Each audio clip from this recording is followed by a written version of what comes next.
Hello' guys, আপোনালোক সকলোকে মোৰ ইউটিউব চেনেললৈ স্বাগতম জনাইছোঁ। নমস্কাৰ, মই দীপান্বিতা আৰু এইটো মোৰ প্ৰথম ভিডিঅ' হয়। আশা কৰোঁ আপোনালোক সকলোৱে ছাপোৰ্ট কৰিব। আহকচোন আজি ভিডিঅ'টো ষ্টাৰ্ট কৰোঁ।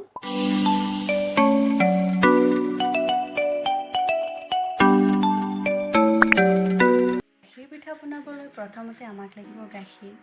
গাখীৰৰ পৰিমাণটো বেছি হ'লে পিঠাটো খাবলৈ বেছি ভাল হয়। লাগিব ভাজি লোৱা পিঠাগুড়ি, লাগিব নাৰিকল ৰুকাখিনি মই অলপ ভাজি লৈছোঁ আৰু তাত অলপ গুড় লৈ লৈছোঁ।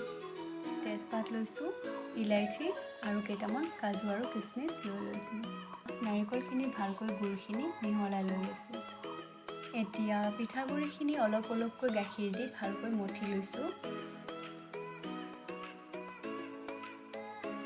মঠি লোৱা পিঠাগুড়িখিনি এনেকৈ অলপ অলপকৈ হাতত লৈ মাজত নাৰিকলখিনি দি ভালকৈ পিঠাটো বন্ধ কৰি দিছোঁ, যাতে নাৰিকলখিনি বাহিৰলৈ ওলাই নাহে।